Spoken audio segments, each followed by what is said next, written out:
Hello, everyone. The weather is overcast today, and I've had a cold for quite some time. But I can't wait to share a fantastic garden tool with you all. This particular watering tool is, without a doubt, the best I've ever used. Why did I say that? It effectively addresses the pain points of the previous model. Let me compare it with the old one. Here are the new and old models. This one, which I used before, had a problem. It's a dilution type, meaning the fertilizer solution starts concentrated and becomes diluted.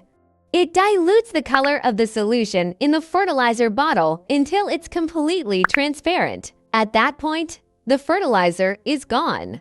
Initially, the fertilizer sprayed out is concentrated, but it becomes diluted later on. This is a common complaint among many users.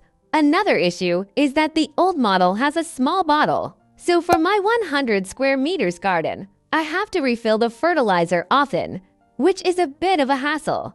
That's pretty much it for this model. So what pain points does this new model solve? One is its large bottle. It can hold 500 milliliters, although the scale here is marked at 450 if we fill it to the brim.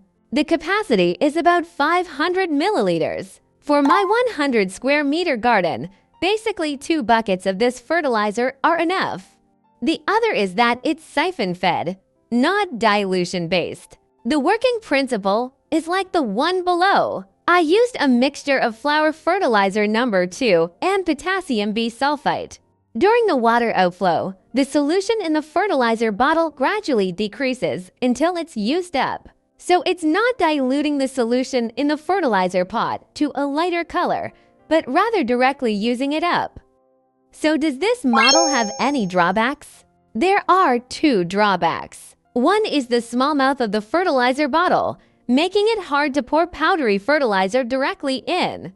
For powdery fertilizer, I suggest dissolving it in another container at a certain ratio before pouring it into the fertilizer bottle and mixing it well.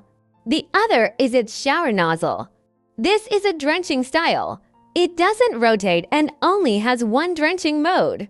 I'll show you later how the water comes out. These are the 2 drawbacks. I haven't found any others. It's very easy to use.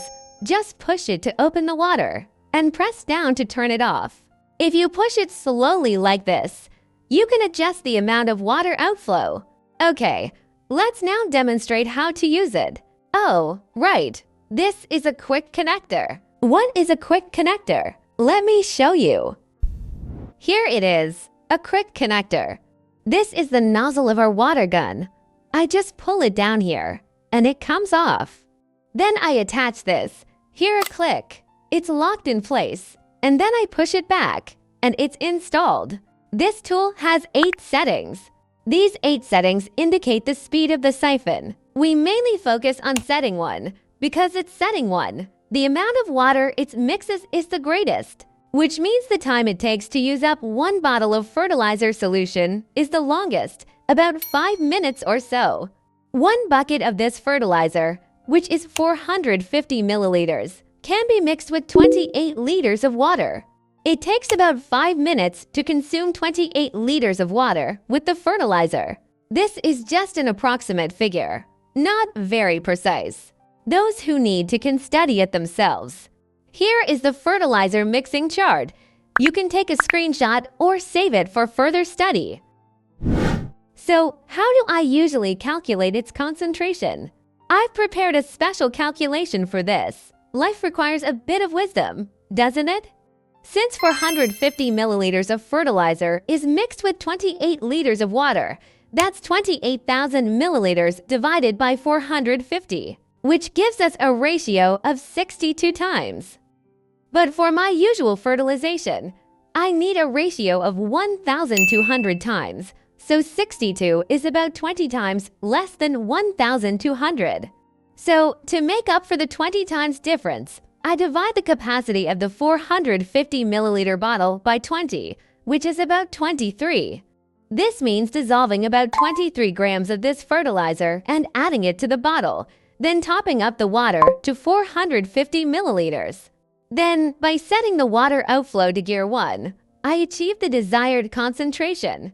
Some people ask if this method is accurate. I say it's not very accurate because no one is assessing my accuracy. It's an approximate figure, but I've been using it for 3 years.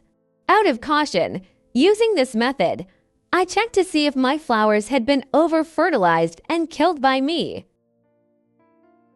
They haven't. I've tested it for a long time before daring to share it.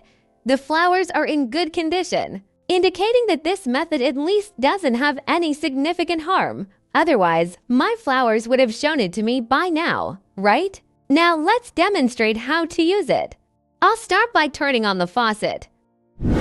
This is the climbing roses in front of the camera, the Grand Tour, because it's currently in bloom, so it needs enough nutrients. Let's water this rose now. First, set the dial to the largest hole, gear 1. See, this is gear 1. Then push this up, and that's it. Look, its outflow is this drenching type.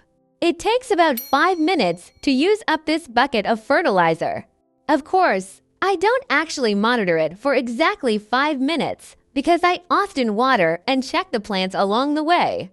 Okay, I just sprayed for about a minute, and it has consumed about 20 milliliters or so. You can see a noticeable drop in the liquid level. Now let's take a look at the water that comes out and check the fertilizer concentration and color. Here is a transparent measuring cup.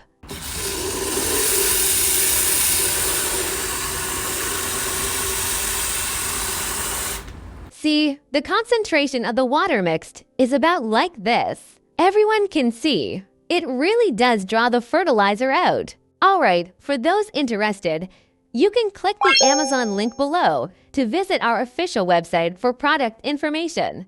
You can also follow us. Our homepage has more valuable content. We also welcome your comments to discuss how to water flowers with us. Use good tools to solve your watering problems. No more spoonful by spoonful watering.